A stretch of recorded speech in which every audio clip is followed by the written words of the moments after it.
Dan shalom, selamat pagi Bapak Ibu yang terkasih dalam Tuhan Yesus.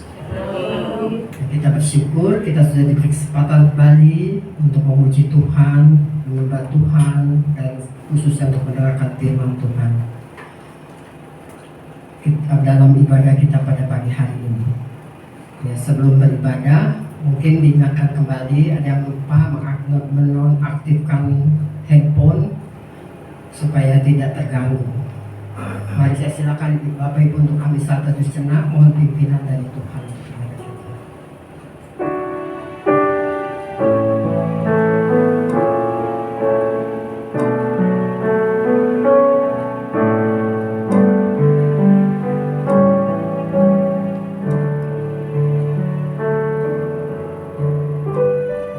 Amin. Ya Bapak Ibu yang terkasih, saya sudah berbagi berdiri. Kita akan memulai ibadah kita dengan pujian. Sungguh besar Kau Allahku. Ambil dari KPPK nomor 14.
Yang menjadikan langit dan bumi, yang tetap setia memelihara ciptaannya untuk selama-lamanya. Amin.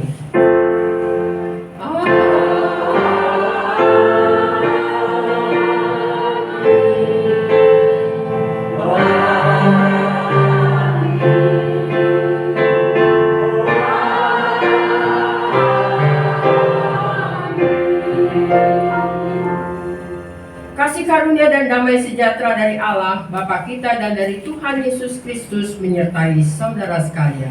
Tuhan besertamu. Silakan kembali. Nats yang mengawali ibadah kita pada pagi hari ini diambil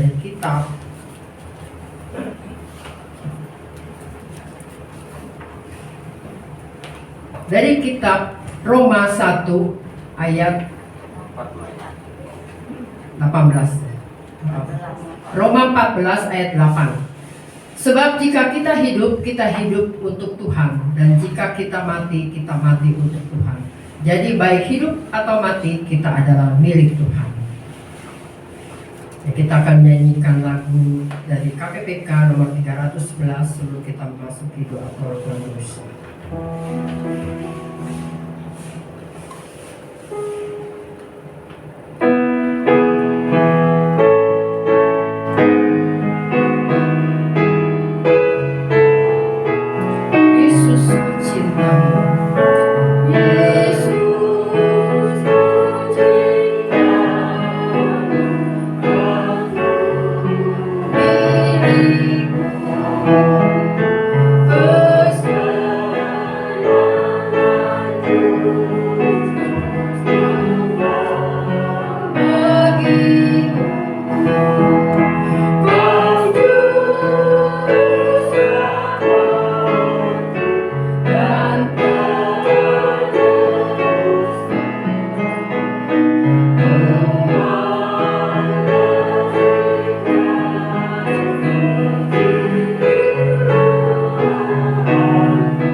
Bapak Ibu yang terkasih, kita akan memasuki doa pengakuan dosa. Saya beri kesempatan untuk Bapak Ibu untuk berdoa untuk kita memohon pengampunan dosa dari Tuhan.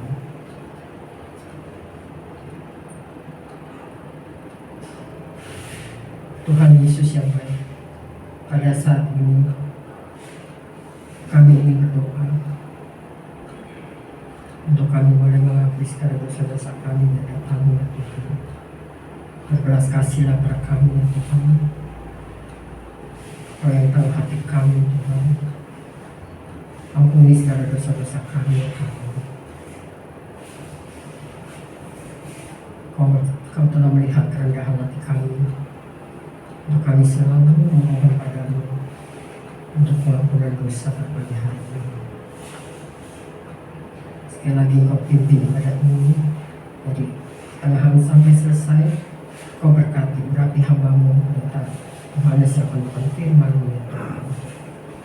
Terima kasih ya Tuhan. Kami serahkan Tuhan doa kami yang tidak banyak kurang dari jauh sempurna ya Tuhan hadapan-Mu, dan Kau akan menyempurnakan doa kami.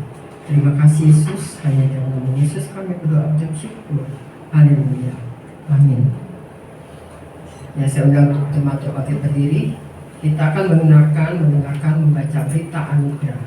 Berita anugerah diambil dari kitab Roma 6 ayat 11 dan 13. Saya akan membacakan ayat 11, nanti Bapak Ibu ikut membaca di ayat ke-13, baca bersama-sama. Roma 6 ayat 11. Demikianlah hendaknya kamu memandangnya, bahwa kamu telah mati bagi dosa, tetapi kamu hidup bagi Allah dalam Kristus Yesus. Sama-sama.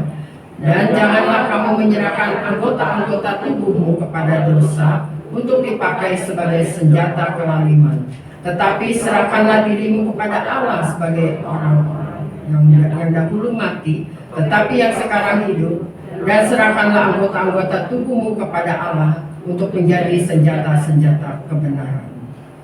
Demikianlah berita anugerah dari Tuhan. Shalom.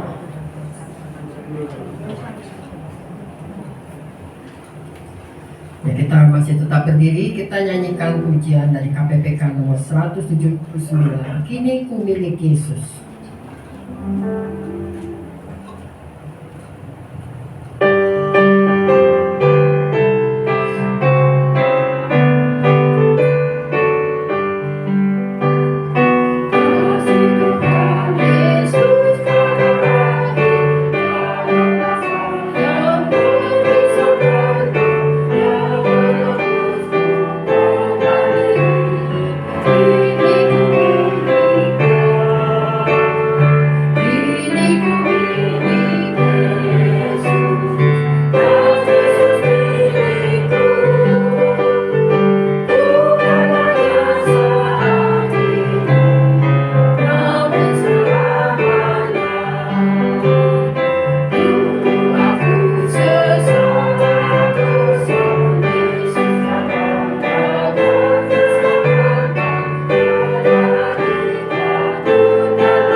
Kita akan mendengarkan firman Tuhan pada pagi hari ini disampaikan oleh Pendeta Yohanes. Sebelumnya kita akan mendengarkan persembahan pujian duet dari saudari Dorcas dan Tia. Saya silakan.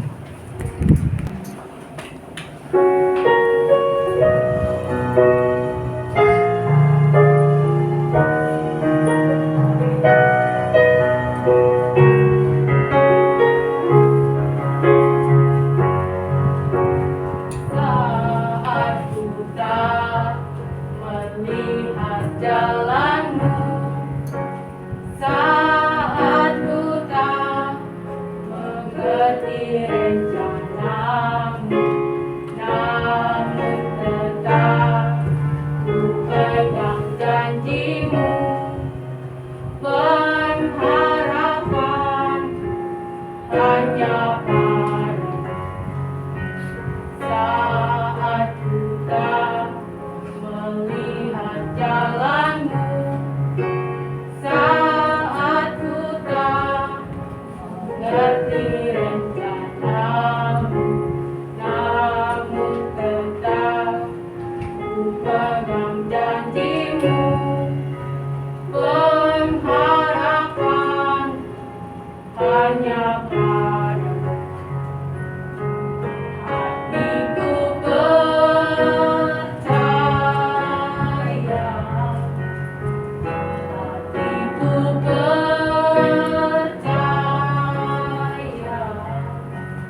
Selamat pagi jemaat sekalian yang dikasihi Tuhan. Saya berharap bahwa kita semua tetap semangat sekalipun pandemi masih belum tuntas, ya. Kiranya Tuhan terus menguatkan kita, meneguhkan iman kita, sehingga kita juga mengikut Tuhan dengan penuh sukacita. Baik saudara sekalian, sebelum kita akan bersama-sama membaca dan merenungkan kebenaran firman Tuhan, marilah terlebih dahulu kita berdoa. Mari kita berdoa.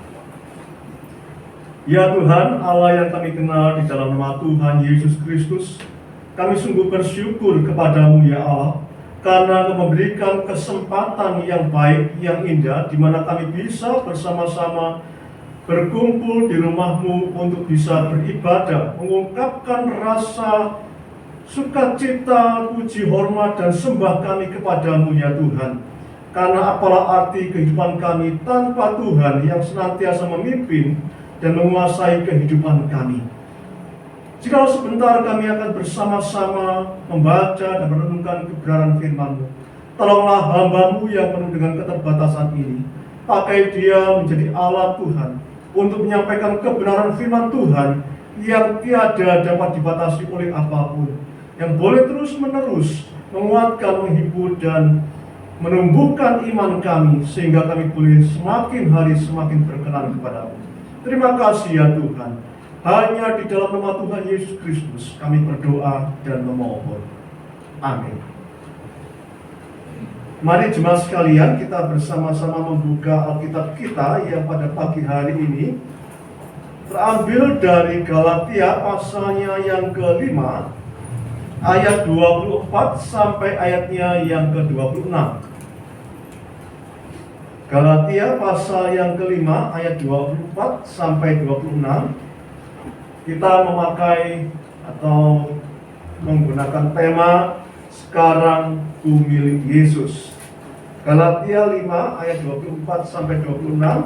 Saya akan bacakan demikian bunyinya. Barang siapa menjadi milik Kristus Yesus, ia telah menyalibkan daging dengan segala hawa nafsu dan keinginannya. Jikalau kita hidup oleh Roh, baiklah hidup kita juga dipimpin oleh Roh. Dan janganlah kita gila hormat, janganlah kita saling menantang dan saling mendengki. Demikian jawab pembacaan firman Tuhan. Berbahagialah mereka yang membaca, mengerti dan melakukan firman Tuhan di dalam kehidupannya setiap hari. Haleluya.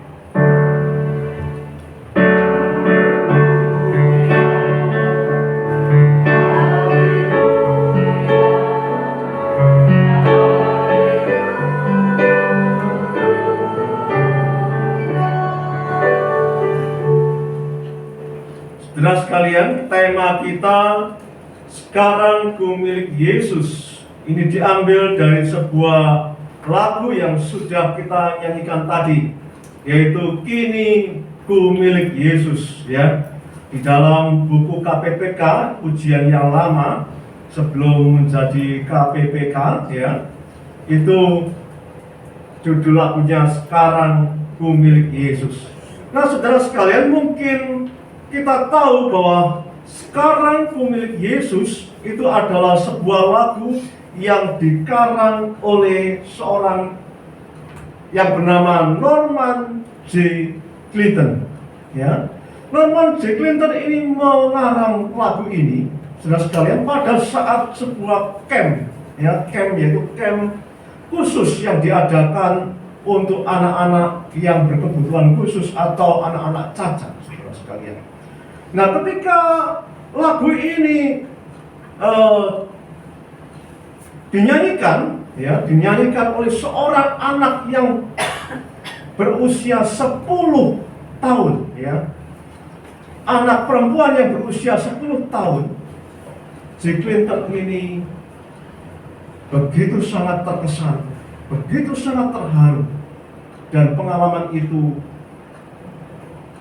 tidak pernah dilupakan. Apa sebenarnya yang membuat Clinton ini begitu terkesan atas seorang perempuan 10 tahun yang pada waktu itu menyanyikan lagu ciptaannya ini. Sekarang pemilik Yesus. Saudara sekalian, ternyata dia adalah seorang yang cacat. Dia adalah seorang anak perempuan 10 tahun yang tidak bisa mendengar atau tuli. Jangan tanya sama saya ya, gimana cara belajar lagunya gitu ya. Jadi saya juga nggak begitu tahu bagaimana dia mempelajari lagu itu. Tentu mungkin dengan simbol-simbol itu ya. Nah, saudara sekalian, mengapa? Mengapa dia begitu terkesan? Saudara sekalian, kalau orang yang ya seperti kita ini, saya yakin bahwa kita ini adalah orang-orang pribadi yang dimiliki juga oleh orang lain. Entah itu suami kita, entah itu istri kita, ya. Tapi ada perasaan bahwa kita itu dimiliki. Atau mungkin sebagai anak itu orang tua kita juga memiliki kita.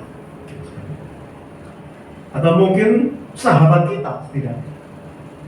Tapi kalau kita melihat atau berpikir bahwa seorang yang cacat, seorang yang berkebutuhan khusus mungkin begitu, kira-kira menurut saudara siapa yang memilikinya?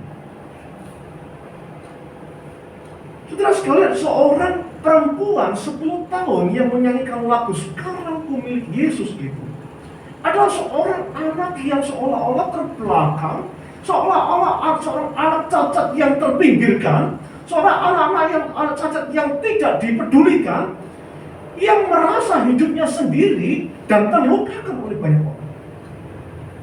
Oleh sebab itu, saudara sekalian, ketika seorang anak ini menyanyikan "Sekarang Ku Milik Yesus",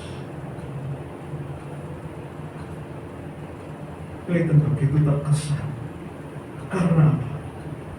Karena anak-anak cacat ini adalah pribadi yang dimiliki oleh Yesus. Saudara sekalian, begitu luar biasanya, bahwa ketika seseorang itu merasa bahwa seseorang itu tidak ada seseorang yang memilikinya, maka Kristuslah yang menjadi jaminan yang akan memiliki hidup kita.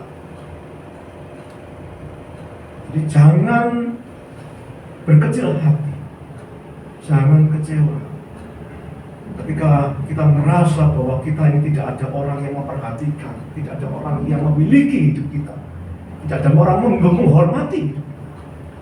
Karena Kristus memiliki hidup kita. Terus kan demikian juga dengan seorang perempuan 10 tahun yang cacat. Ketika menyanyikan pujian ini, menyentuh begitu banyak orang. Sekarang ku milik Yesus, Yesus pun milikku. Saudara sekalian, alangkah indahnya kalau kita ini adalah orang-orang pribadi yang juga dicintai, dihargai, dimiliki oleh orang lain. Saudara sekalian, bukankah inilah yang dicari oleh orang? Orang pengen diperhatikan, orang pengen dihargai, dihormati, dan seterusnya.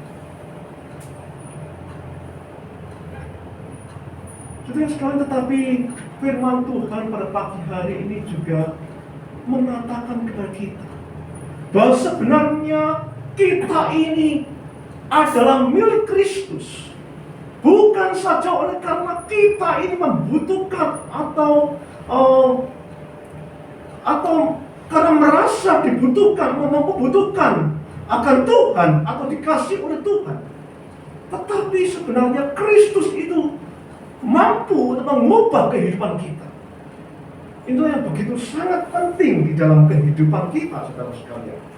Bahwa kita ini perlu dikasih oleh Kristus, dimiliki oleh Kristus.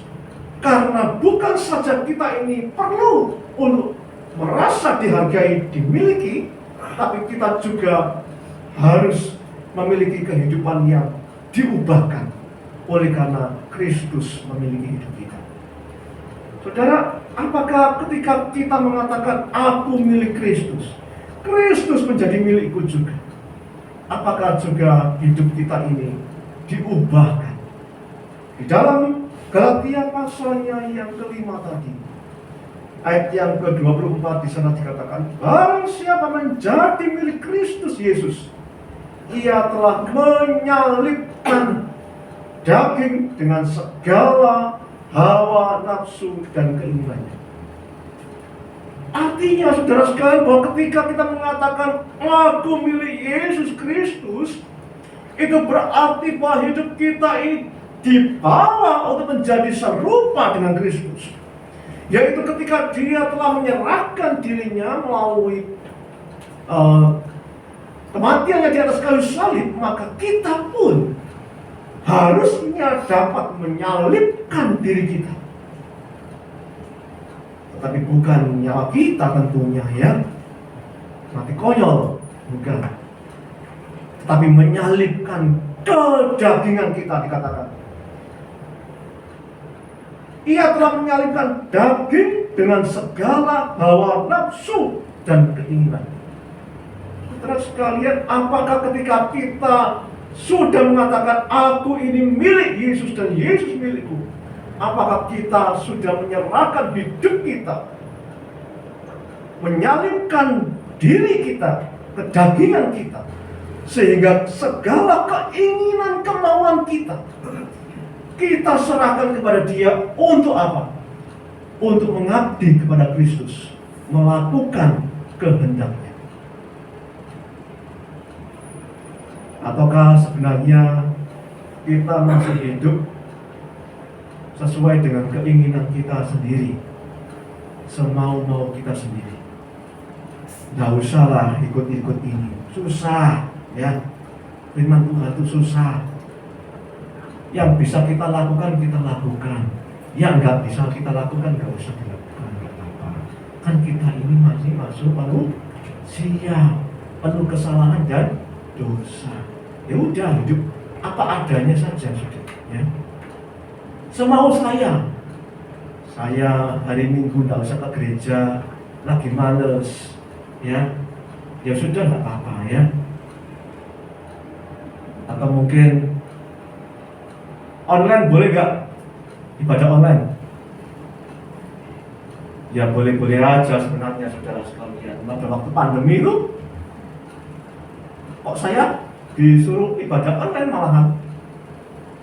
Nah saudara sekalian, tetapi masalahnya kita ini ibadah online itu kenapa? Ya ada yang mengatakan kalau online bisa, kenapa sih harus ke gereja? Nah, saudara sekalian lihat, kalau hatinya ingin online, ya pasti online katanya begitu. Kalau ke gereja, tapi saya mau online, ya online aja, biar enakan begitu kan. Saudara sekalian, tentu beda. Ya, kalau pertanyaannya saya balik, kalau bisa ke gereja, kenapa harus online? Nah, saudara sekalian, ya, jadi kenapa harus online?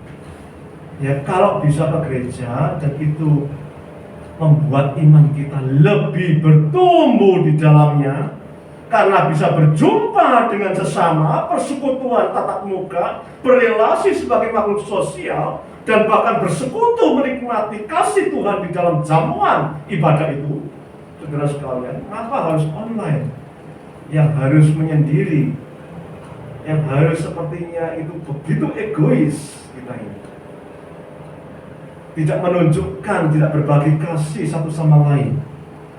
Kalau sakit ya apa boleh buat lah ya saudara sekalian ya. Ya kalau pandeminya sudah mulai menurun, ya, kita harus jaga protokol dengan baik ya.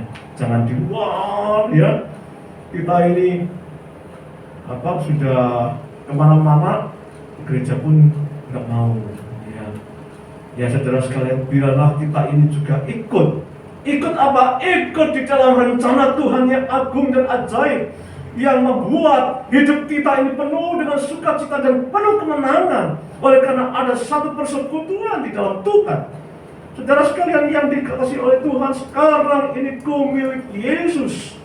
Itu berarti bukan saja hanya bahwa kita ini perlu untuk dikasihani, perlu dimiliki, tetapi oleh karena ketika kita yang menjadi miliknya, hidup kita itu sebenarnya diubahkan oleh Tuhan.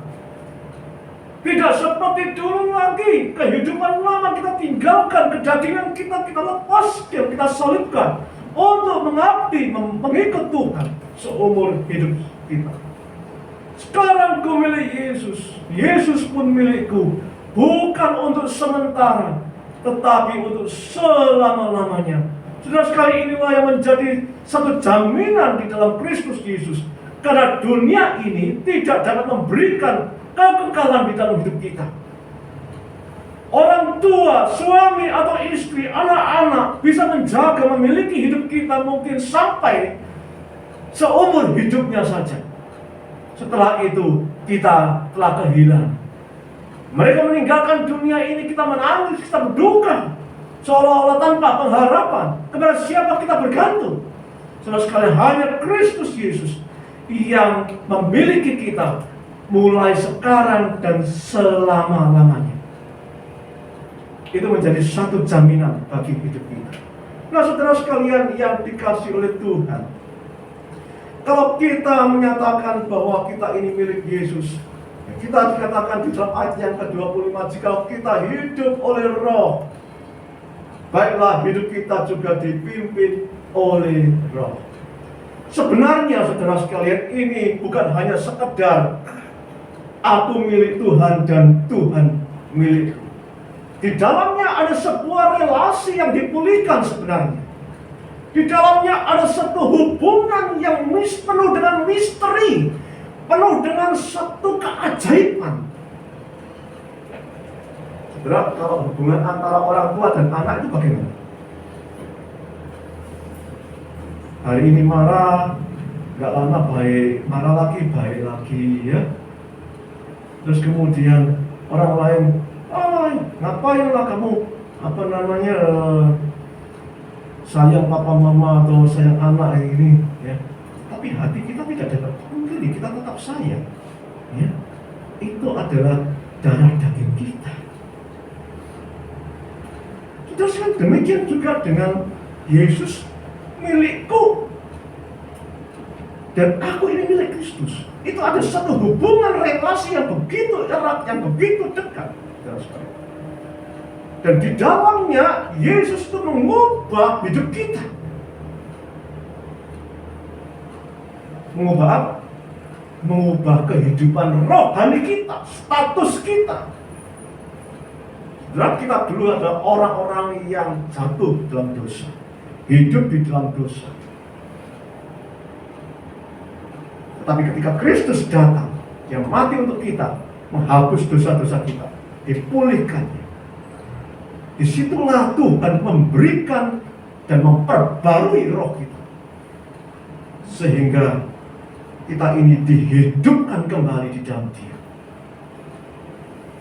Ini adalah status, ini adalah sebuah kondisi yang ajaib, yang penuh dengan misteri, atau ada yang mengatakan penuh dengan mistis, ya, keajaiban yang di luar pemahaman kita, yang bisa hanya dinikmati oleh setiap orang yang sudah mengalami pemulihan rohani.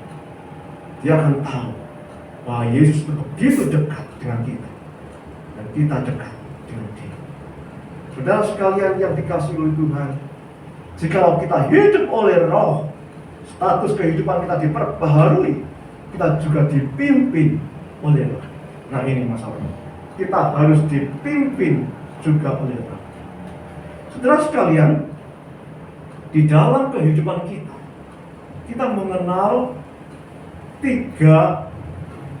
setidaknya tiga karya Tuhan yang bekerja di dalam atau melalui kehidupan kita. Jadi yang pertama adalah Tuhan itu bekerja untuk kita. Artinya apa? Tuhan datang, mati di atas kayu salib untuk siapa? Untuk kita. Supaya apa? Kita ini mendapat keselamatan, dipulihkan kembali, jaminan hidupnya kekal. Dia bekerja atau berkarya untuk kita. Ya, untuk saudara dan saya. Tetapi yang kedua, saudara sekalian, bukan hanya Tuhan itu bekerja untuk kita, bukan hanya berkarya untuk kita, tapi Dia itu juga bekerja atau berkarya di dalam kita. Di dalam kita. Artinya apa? Hidup kita ini, hati kita ini, pikiran kita ini, keinginan, kehendak, perilaku kita ini diubahkan oleh Tuhan. Sehingga dulu kalau keinginan kita ini selalu menentang Tuhan, selalu hidup jauh daripada Tuhan, tetapi kini keinginan kita diubahkan untuk selalu hidup berkenan pada Tuhan. Kalau dulu suka marah-marah, sekarang ramah-ramah, ya. Jadi beda antara dulu dengan sekarang. Hati kita, pikiran kita diubah. Tetapi bukan hanya juga hidup kita ini diubahkan, maksudnya bekerja di dalam kita, tetapi Tuhan juga bekerja melalui kita. Artinya apa? Kita dijadikan alat Tuhan. Setelah kita diperbaharui, dijadikan baru, dikuduskan, dilayakkan ya oleh anugerah Tuhan, kita dimampukan untuk melayani Dia, berkarya. Nah, saudara-saudara sekalian, kita sudah sampai di mana? Mungkin kita berkata, saya sudah percaya Tuhan. Oh, banyak orang. Orang percaya Tuhan Yesus itu banyak. Ya. Kenapa saya katakan demikian? Karena kadang-kadang ada orang yang tidak ke gereja pun, dia juga ada orang percaya. Setiap kali saya memberitakan Injil, oh Pak, saya percaya kok, Tuhan Yesus percaya kok. Percaya, saudara. Ya Tuhan, saya percaya. Tapi tidak mau gereja, tidak mau baptis. Ya. Tetap ikutin dirinya sendiri. Banyak orang percaya, saudara-saudara. Jadi, saudara, mungkin kita percaya ya pada Tuhan.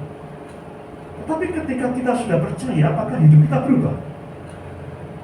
Maka Tuhan sudah bekerja di dalam kita. Kadang-kadang tidak mau, ya, tidak mau. Suruh ngampuni pun tidak mau. Orang bersalah pada kita masih mau. Aku harus balas dia.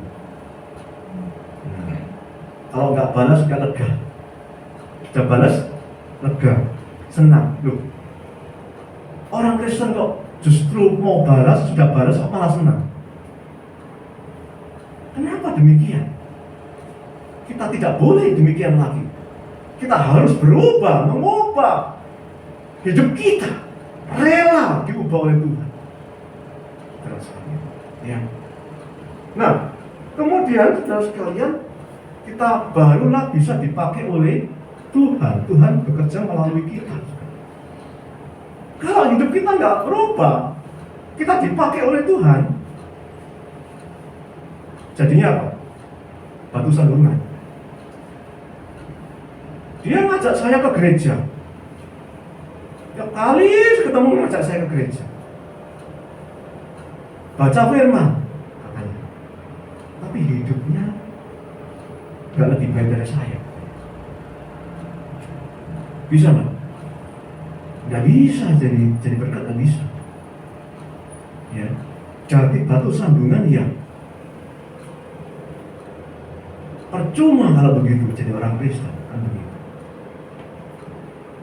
Nah, saudara sekalian, ketiga-tiganya ini harus kita alami. Nah, oleh sebab itu, saudara sekalian, ketika Paulus mengatakan bahwa hidup kita ini sudah dipimpin, hidup kita ini dipenuhi oleh Roh, maka kita juga harus rela dipimpin oleh Roh. Di sini dia. Paulus mengatakan kita harus rela dipimpin oleh Roh itu, oleh Roh Kudus, tentunya ya. Di dalam hal apa? Ayat yang ke-26 dikatakan, dan janganlah kita gila hormat. Loh, saudara, kok ini tiba-tiba Paulus ini mengatakan janganlah kita gila hormat, ya? habis semuanya kita diminta berubah, jangan ada lagi keinginan daging menguasai, ya, mengalami hidup baru, dipimpin oleh Roh. Langsung dia mengatakan secara praktis, mengatakan, dan janganlah kita gila hormat. Saudara sekalian, sebenarnya ini juga di dalam terjemahan bahasa Indonesia masa kini, ya, terbitan RAI juga, ya. Jadi itu dikatakan janganlah kita ini sombong. Jadi gila hormat itu berkaitan juga dengan kesombongan. Nah, kenapa saudara sekalian Paulus mengatakan demikian? Karena hidup di dalam kesombongan itu adalah merupakan sebuah kesia-siaan, saudara. Sebuah kesia-siaan. Saudara, ini adalah sebenarnya strategi daripada kuasa iblis yang ingin menjatuhkan kita dan ingin merusak hubungan atau relasi kita dengan Tuhan. Saudara, ingat ya, ini adalah sebuah hal yang begitu sangat penting. Jadi ketika kita menjadi milik Kristus, itu adalah relasi kita antara kita dengan Tuhan dan Tuhan dengan kita itu dipulihkan, diperdamaikan. Nah, ketika Paulus mengatakan dan janganlah gila hormat atau janganlah kau sombong, tinggi hati, dan seterusnya, ya. Mengapa? Karena itu mengingatkan kita juga bahwa manusia pertama, saudara-saudara, manusia pertama itu jatuh oleh karena apa? Oleh karena manusia itu dipuji-puji, dihargai setinggi langit, kemudian barulah dia bisa jatuh. Ya, waktu manusia pertama digoda oleh iblis bilang apa? Kalau engkau makan buah yang ada di tengah ini, kamu nggak akan mati, tapi engkau akan jadi seperti Allah, tahu yang baik dan tahu yang jahat. Kalau kamu mau jadi seperti Allah, ya makanlah buah ini. Ya. Oh, saudara sekalian, manusia itu diangkat, dia akan jadi seperti Allah. Dia mau buah itu enak, maka diambilnya, dimakannya. Disitulah manusia itu jatuh dalam dosa. Relasi antara Allah dan manusia itu terpisah.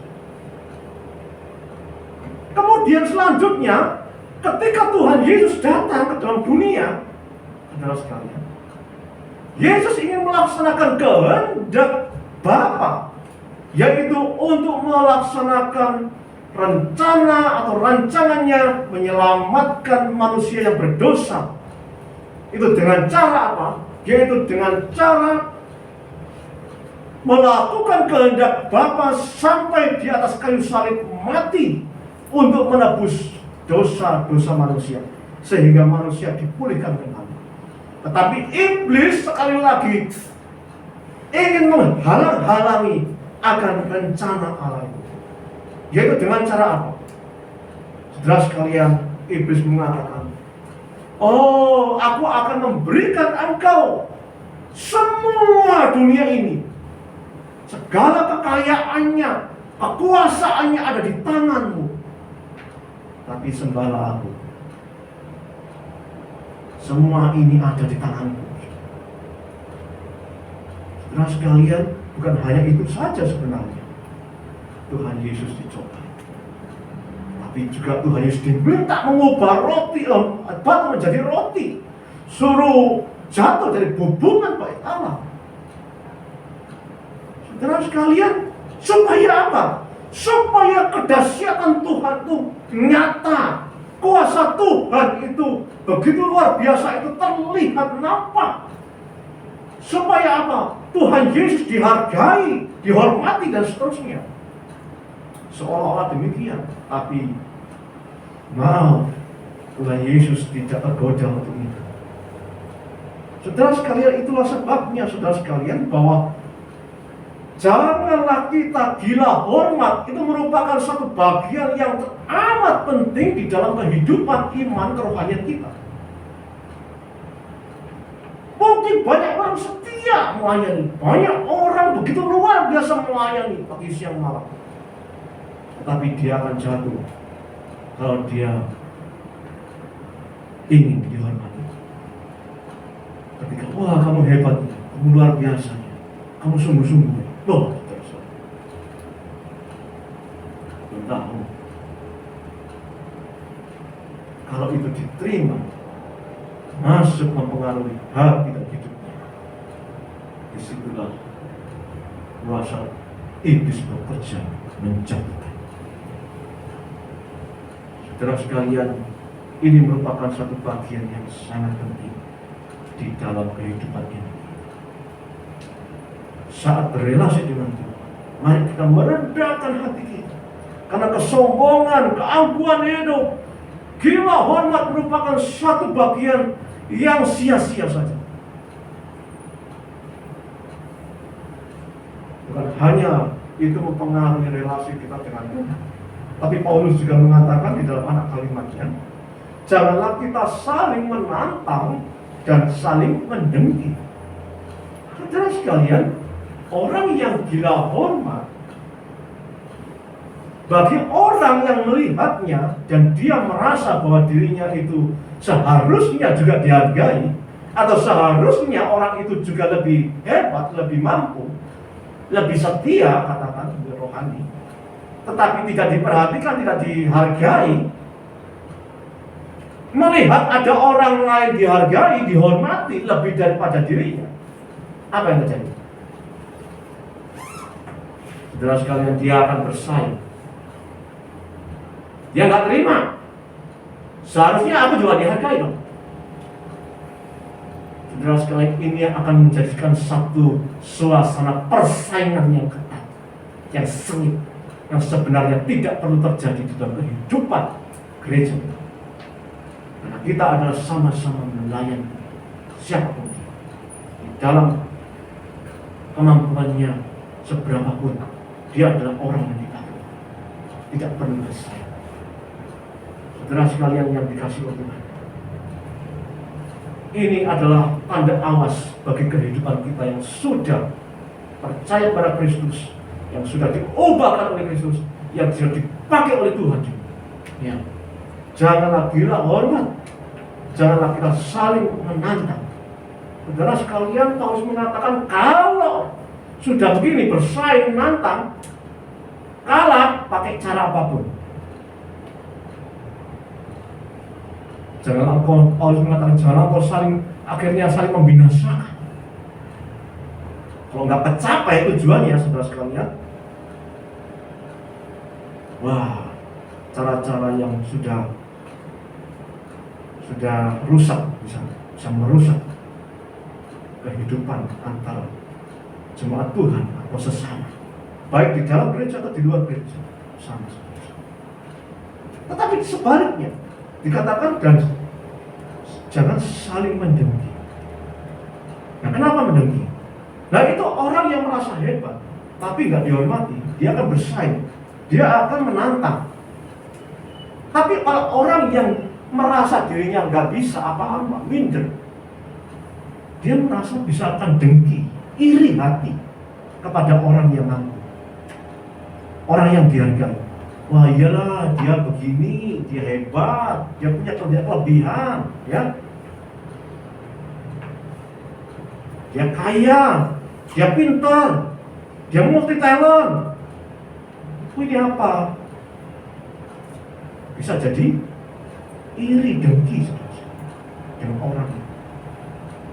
Nah, ini harus kita waspada. Paulus berkata, janganlah kita gila hormat, janganlah kita saling menantang dan saling mendengki. Semua itu tidak lain oleh karena kita ini adalah milik Yesus, dan Yesus adalah milikku yang sudah mengubah hidupku, memperbaruiku dari dalam sampai aku dipakai menjadi alatnya yang berguna. Saudara sekalian, semua itu hanyalah oleh karena anugerah Tuhan yang begitu luar biasa, yang tiada taranya dalam kehidupan kita, yang sulit kadang-kadang kita pahami mengapa Tuhan mengasihi kita, mengapa Tuhan memakai hidup kita, mengapa Tuhan mengasihi kita, menghargai kita, dan seterusnya dan seterusnya. Ini begitu suatu luar biasa. Jadi mari kita sebagai anak-anak Tuhan yang sudah menjadi milik Tuhan dan sudah memiliki Tuhan, saya berharap bahwa kita terus hidup di dalam Roh, bersedia untuk dipimpin oleh Roh, menjalani hidup yang baru, menjadi alat kemuliaan Tuhan. Amin. Mari kita berdoa.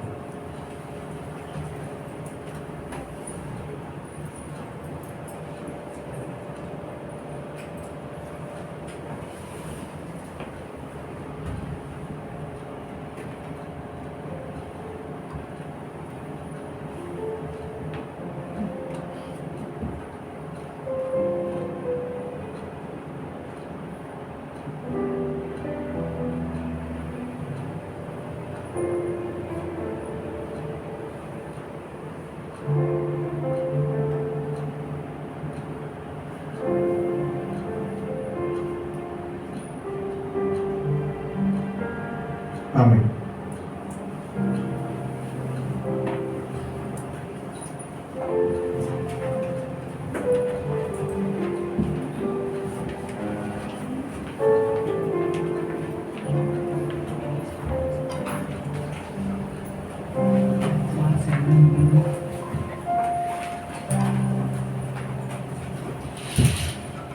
Marilah kita bersama dengan umat Allah di masa lalu, masa kini, dan masa depan, mengingat pengakuan pada baptisan kita menurut pengakuan iman rasuli.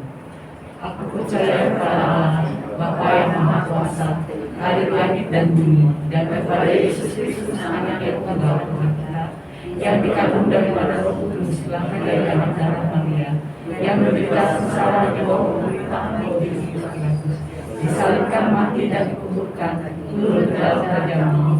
Pada hari yang ketiga, bangkit pula dari antara orang mati, naik ke surga, duduk di sebelah kanan Allah, Bapa yang Maha Kuasa. Dan dari sana Ia akan datang untuk menghakimi orang yang hidup dan yang mati. Aku percaya pada Roh Kudus, gereja yang kudus dan am, persekutuan orang kudus, pengampunan dosa, kebangkitan orang mati, dan hidup yang kekal. Amin. Mari kita menaikkan doa siapa. Bapa kami yang bertata dalam kerajaan surga, pada pagi hari ini kami bersyukur kepada-Mu ya Tuhan, karena betapa baiknya Engkau kepada kami, melayakkan kami untuk boleh datang menghampiri tatamu yang kudus. Saat ini, pagi ini Tuhan, kami datang merendahkan diri dan hati kami ke hadapan-Mu untuk menaikkan, menyampaikan permohonan doa-doa syafaat kami. Karena kami sungguh membutuhkan akan pertolongan dan belas kasihan Tuhan di dalam setiap kehidupan kami.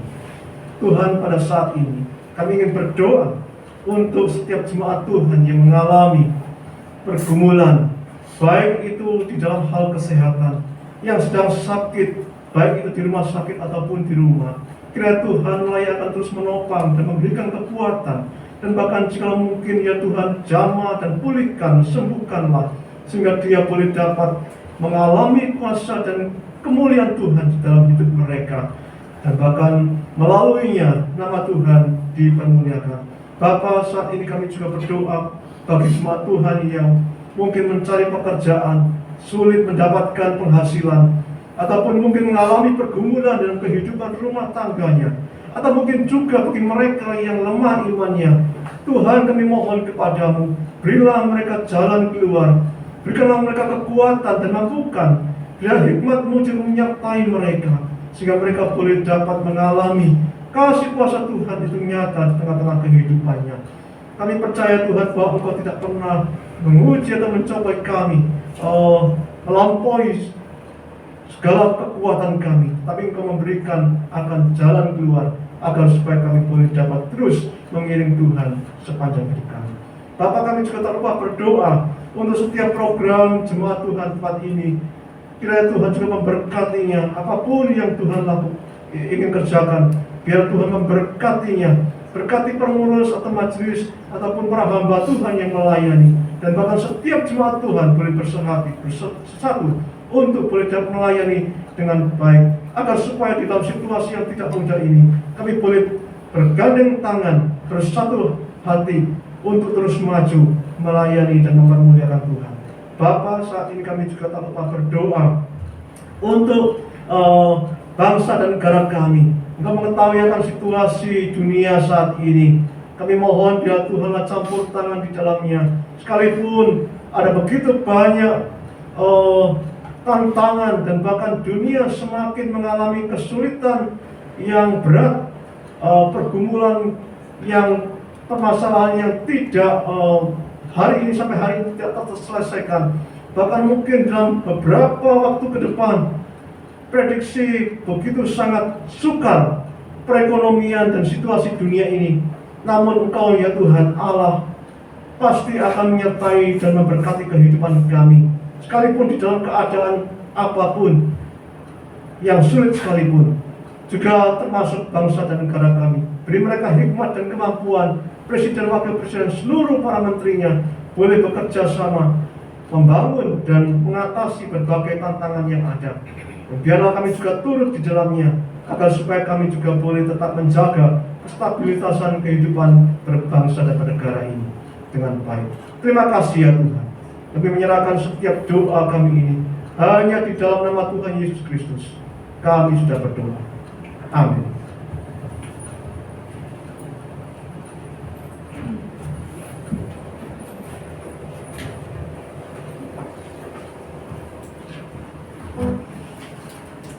Ya, puji Tuhan, pada hari ini kita sudah diberkati oleh kebenaran firman Tuhan yang disampaikan oleh hambanya, Pendeta Yohanes Sisi. Tuhan berkati.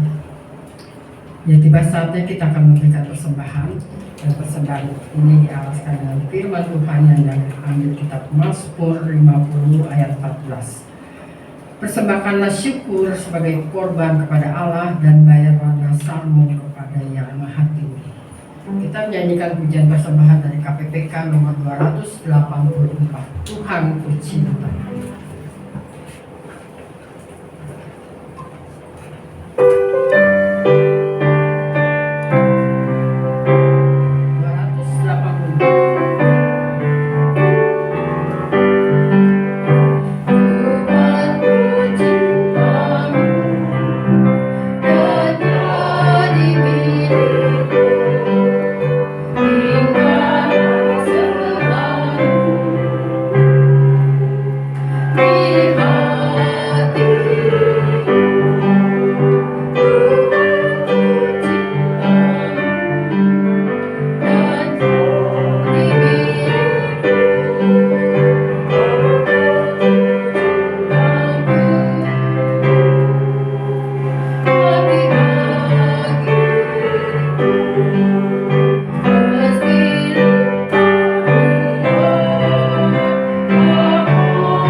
Dan nanti doa persembahan dipimpin oleh Diakan Wisun. Silakan. Kami mengucap syukur sekali lagi hadapan-Mu, dan kami juga mengucap syukur untuk segala apa yang kami terima daripada-Mu Tuhan.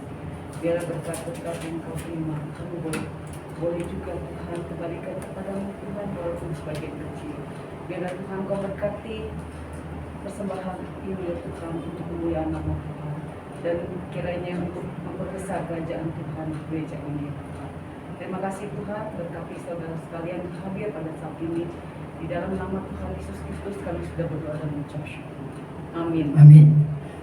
Kita akan menyelesaikan ibadah kita pada pagi hari ini dengan pujian pemutuskan dari KPPK nomor 292.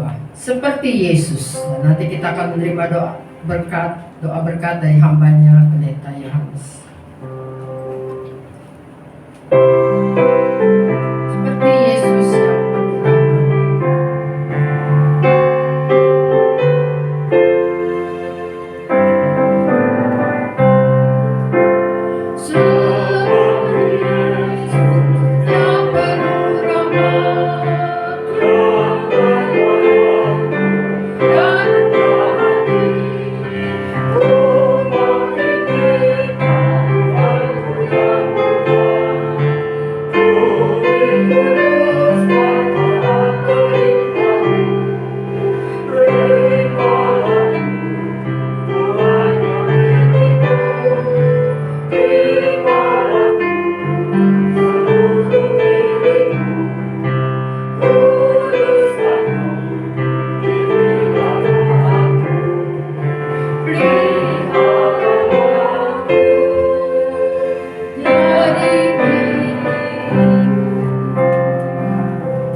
Jemaat sekalian yang dikasihi oleh Tuhan, sekarang arahkanlah hatimu kepada Tuhan. Kami menyerahkan hati kami kepada Tuhan. Jadilah saksi Kristus, Syukur kepada Allah, terpujilah Tuhan. kini dan selamanya. Terimalah berkat Tuhan. Anugerah Tuhan Yesus Kristus dan kasih Allah dan persekutuan yang Roh Kudus beserta saudara sekalian. Amin.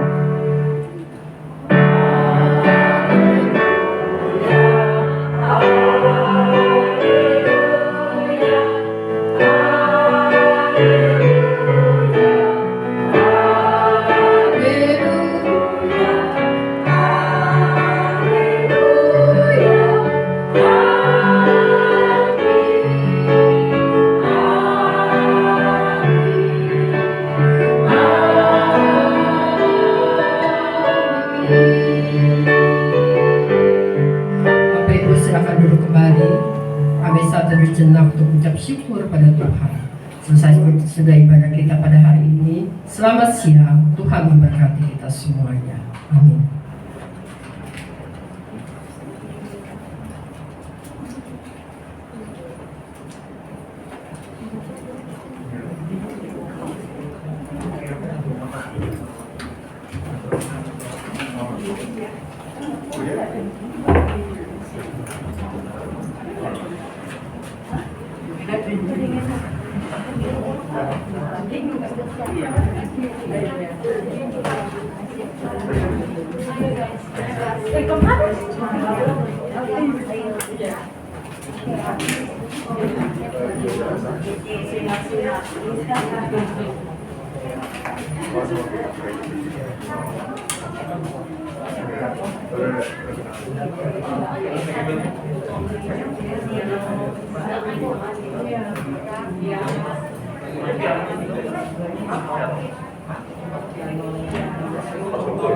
Dibawa pulang.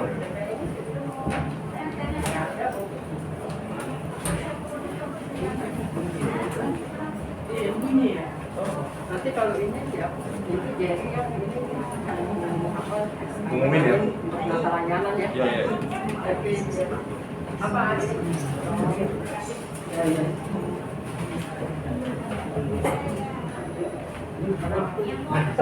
Iya, saya juga lupa. Ya, sama-sama mengingat.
Udah.